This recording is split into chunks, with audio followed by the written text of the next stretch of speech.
नमस्कार नीतू जी, कैसे हैं आप? नमस्ते सर। बढ़िया। आप कैसे हैं? बढ़िया बढ़िया। सर आज जो सवाल आपसे पूछना चाहती हूँ हम्म वो एक्चुअली हेल्थ के रिलेटेड है। मैंने ऐसे हम्म। काफी लोग देखे हैं जो हम कहते हैं ना कर्म अनुसार बहुत अच्छे होते हैं, कोई चीज गलत नहीं करते, हम्म अल्कोहल नहीं पीते, किसी को परेशान नहीं करते, लेकिन उनकी लाइफ में सबसे बड़ा दुख जो होता है वो उनको हेल्थ के रिलेटेड होता है। मतलब हम्म। कैंसर हो गया, कोई बड़ी बीमारी हो गई, बहुत बड़ा मेजर एक्सीडेंट हो गया। हम्म। मतलब वो इंसान को देख के ऐसा लग ही नहीं सकता कि इसने कुछ गलत किया होगा जो उसको इसका यू नो रिएक्शन मिला है। तो ये चीज किसी की कुंडली से कैसे देख सकते हैं? कैसे देख सकते हैं?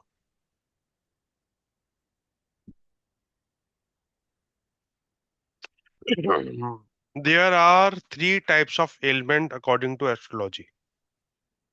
नंबर वन, फिजिकल एलिमेंट, जैसे कोई गिर गया, चोट लग गई। मेंटल एलिमेंट, जो आजकल बहुत चल रही है, एग्जाइटी, डिप्रेशन, इंसैनिटी। जी। और फंक्शनल एलिमेंट, जैसे न्यूरोलॉजिकल प्रॉब्लम हो गया, मूविंग में प्रॉब्लम हो गई, ब्रीदिंग में प्रॉब्लम आ गई, टिश्यू या मसल्स में प्रॉब्लम आ गई, नर्वस सिस्टम में प्रॉब्लम आ गई, डाइजेशन में प्रॉब्लम आ गई। इस तरह से एलिमेंट्स को फिजिकल, मेंटल और फंक्शनल तीन चीजों में बांटा गया है एस्ट्रोलॉजी के अकॉर्डिंग। ओके। फिजिकल एलिमेंट हमेशा हम लगन नक्षत्र या लगन लॉर्ड से देखेंगे। ठीक है। मेंटल एलिमेंट हम हमेशा मून नक्षत्र या मून की प्लेसमेंट से देखेंगे। और फंक्शनल जो एलिमेंट्स होती हैं हमें, जी। डाइजेशन, न्यूट्रिशन, मेटाबॉलिज्म, ये फंक्शनल में आती हैं। इसको हम देखेंगे हाउस के हिसाब से। अब फॉर एग्जांपल किसी को मेंटल एलिमेंट है, हम्म। और कभी कभी तीनों एलिमेंट एक दूसरे से कनेक्टेड होती हैं। जी। जिसको डिप्रेशन, एग्जाइटी या कोई ना कोई मेंटल इंसैनिटी होती है, स्ट्रेस है, हाँ। उसके डाइजेस्ट सिस्टम में प्रॉब्लम आ जाती है। जी। और जिसको डाइजेस्टिव सिस्टम में प्रॉब्लम हो जाती है, उसको मेंटली प्रॉब्लम आ जाती है। हाँ, ज्यादा लंबा कोई चीज चल जाए तो। हाँ, तो इसको कैसे देखना है? जी। ये क्वेश्चन है, इसको कैसे देखना है? इसको पहले देखना है कि कुंडली की इम्यूनिटी कितनी है। अगर 10 लोगों को कोविड हो रहा है तो उसमें से 10 के 10 हॉस्पिटल नहीं जाएंगे, दो या जी। तीन हॉस्पिटल जाएंगे और मरेगा एक। हम्म।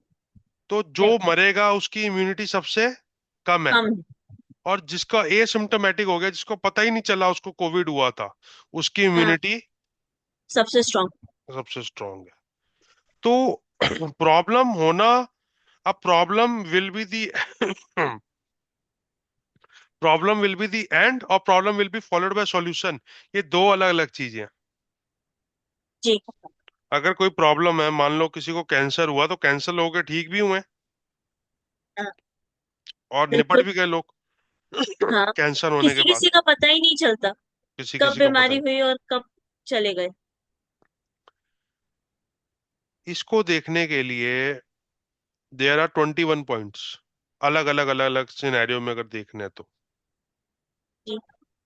लेकिन जो पॉइंट्स मैं अभी आपको बता रहा हूं, इसको हम नाम देते हैं प्राइमरी ऑब्जर्वेशंस का। ओके। कि हमें प्राइमरी, प्राइमा फेसी क्या देखना है चार्ट। ठीक है। सन, मून और मारक। ठीक है। अब मारक की डेफिनेशन में चार पांच बड़े प्रोमिनेंट मारक आते हैं। एक लगन का जो दुश्मन होता है, जी। मेष लगन में सैटर्न मारक हो गया, और तुला लगन में सूर्य मारक हो गया। जी। वृश्चिक लगन में मंगल, मंगल कह रहा हूँ, मंगल। चंद्र चंद्र मारक मारक हो जी। गया। एक 22वां कांड, 64वां नवमांश, राहु, शनि, गुलिक। और शनि भी सिर्फ तभी वैलिड है अगर वो 159 का लॉर्ड ना हो, तभी वो मारक के तत्व ज्यादा देगा। जी। तो मारक देखना है, पंचांग देखना है। ठीक है। और जिनके पंचांग बुरे हैं, जो जंक्शन पॉइंट्स में पैदा हुए हैं लोग, उनकी हेल्थ वीक फ्लक्चुएटिव होती है, होती है। उनकी इम्यूनिटी वीक होती है। हाँ। अब फ्लक्चुएशन पॉइंट क्या है? अमावस्या, पूर्णिमा, अष्टमी, शुक्ल और कृष्ण दोनों, जी। संक्रांति, संक्रांति। क्रांति साम्य, हाँ जी। ग्रहण, शार्प शीश योग, जी। गंड मूल फैक्टर्स, गंडांत फैक्टर्स। और जब मून भरनी, कृतिका और आद्रा में होता है और मून का साइज छोटा हो, ये या तो मेंटल प्रॉब्लम देता है या मून से रिलेटेड कोई प्रॉब्लम देता है। इमोशनल एंगल पे बीमारी आएंगी। भरनी, मेंटल कृतिका और लेवल पे। आद्रा में अगर मून का साइज छोटा हो, अगर, हम्म, ये अगर बड़ा ध्यान रखना है। ठीक है। बुरे योग होना पंचांग में, अति गंड योग हो गया, शूल योग हो गया, वृद्धि योग हो गया, व्याघात योग हो गया, वज्र योग हो गया, परिग योग हो गया, ये बड़ी प्रॉब्लम क्रिएट कर देते हैं। जी। और जंक्शन पॉइंट में जिनका जो बर्थ है सन सेट टाइम में होता है, वो भी एक नेगेटिव है। जी।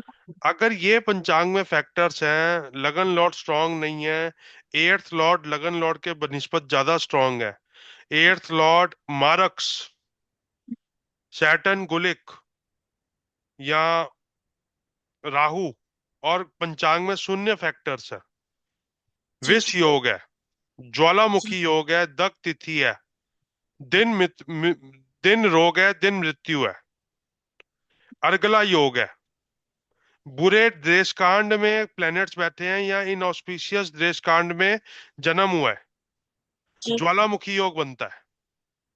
जैसे ज्वालामुखी योग के कुछ एग्जांपल है, तिथि वन और मूला नक्षत्र, प्रतिपदा और मूल नक्षत्र, जी। पंचमी और भरनी, अष्टमी और कृतिका, नवमी और रोहिणी, दसवीं और श्लेषा।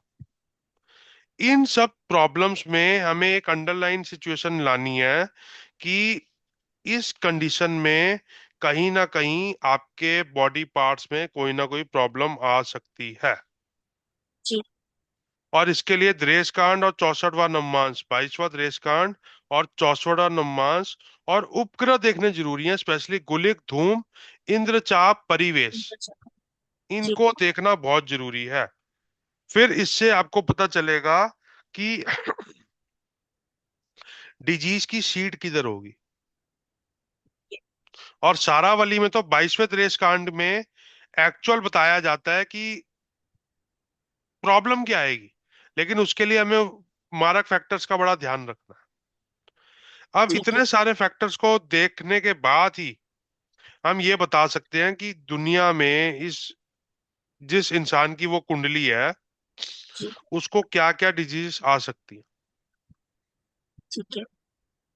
लेकिन अगर उसका पंचांग स्ट्रांग है, हम्म। लगन और मून स्ट्रांग है,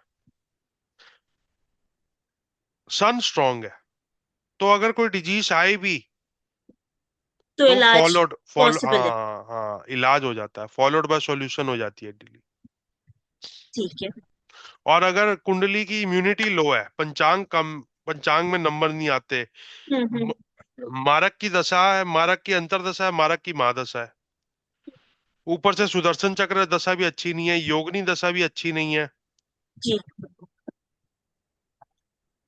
तो बड़ी डेथ तो होने के चांसेस बेसिकली होते हैं। लगन जो है और ये सारी चीजें हैं वो हम्म। हमें डिफेंड नहीं कर पाएगी वो सिचुएशन में।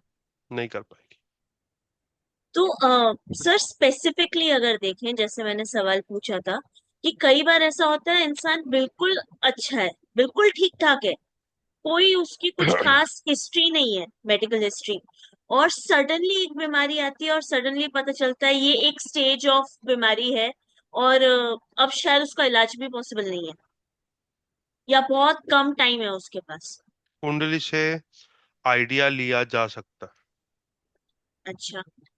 कुंडली से आइडिया लिया जा सकता बट ऐसे कौन सी चीजें देख के इंसान को ध्यान रखना चाहिए, क्योंकि जब तक कि इंसान को कोई प्रॉब्लम होती नहीं है नॉर्मल इंसान के हिसाब से, जैसे जिसको एस्ट्रोलॉजी का कोई ज्ञान नहीं है, तो उसे क्या सिचुएशन देख के थोड़ा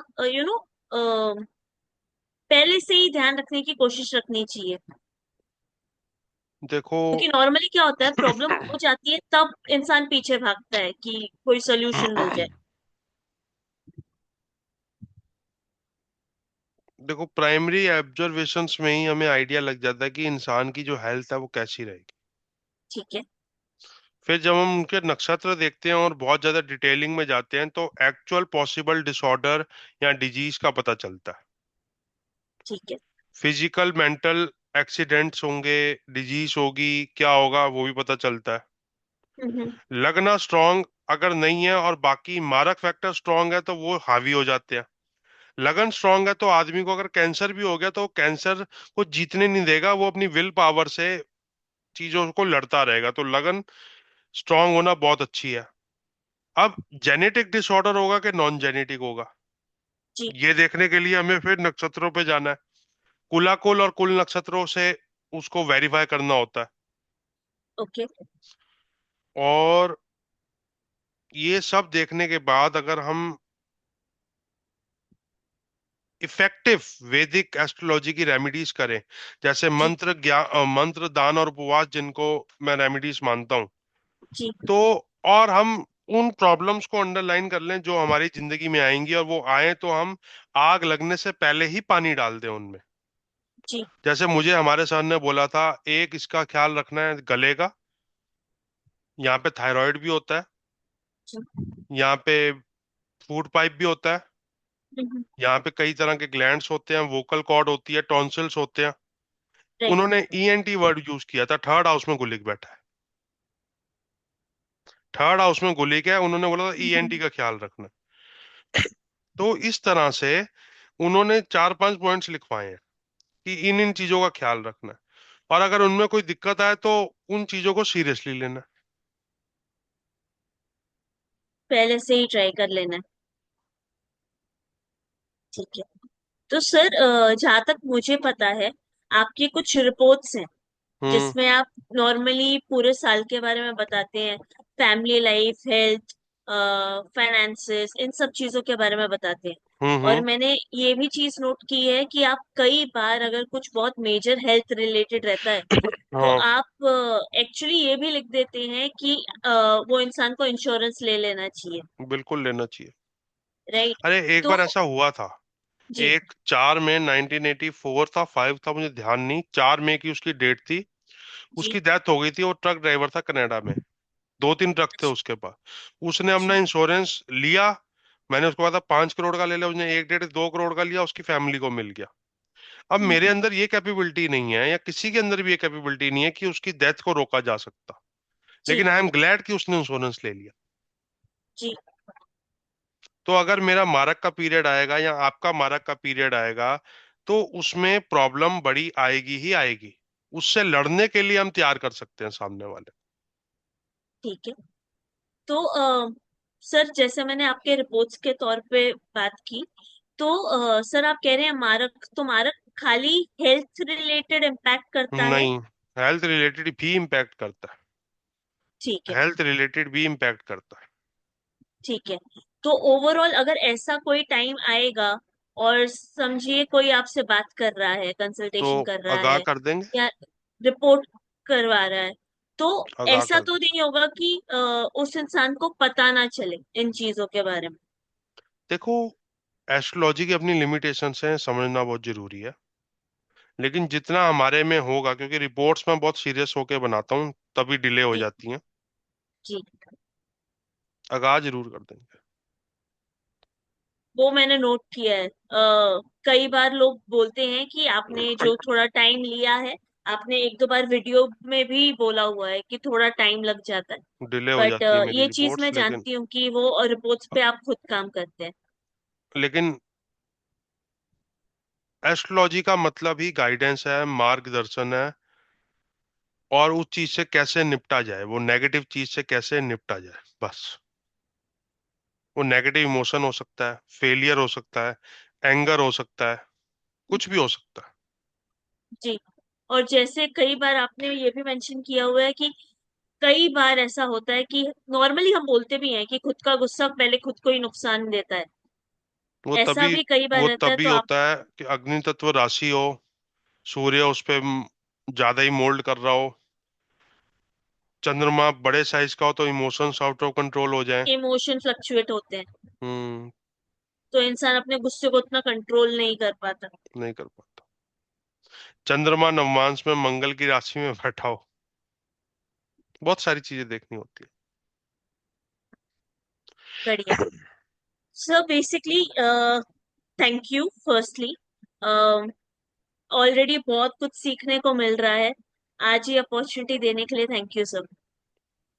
जय श्री राम। जय Shri Ram. Astrology is a never ending learning process, हमारे सर कहा करते थे।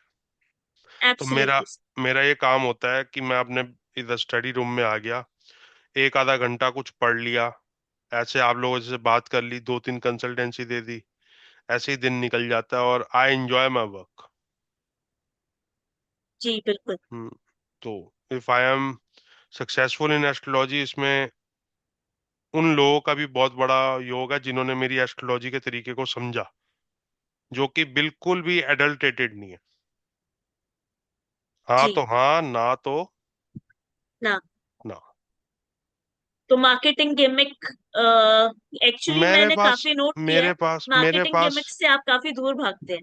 मेरे पास हर सवाल का शास्त्र में जवाब होना चाहिए। 22वें त्रेस कांड, जिससे मैं नेगेटिव या डिजीज बताता हूँ, सारावली जी।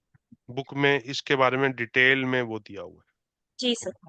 हर चीज का आपके पास शास्त्र सम्मत आंसर होना चाहिए, मन से बनाया हुआ आंसर नहीं होना चाहिए। मन से बनाए हुए उपाय भी नहीं होने चाहिए। नहीं होने चाहिए। वैसे भी बहुत मतलब बहुत से लोग हैं जो अपने हिसाब से सिर्फ उपाय बनाए जा रहे हैं, करने दो। और उनके उपायों में कोई लॉजिक पता ही नहीं चलता। करने दो, कोई बात। सबका घर चलना चाहिए। वो भी बात। हम्म। चलो, आज के लिए इतना ही रखते हैं, ठीक है नीतू जी? जी सर। जय श्री जय राम। श्री राम।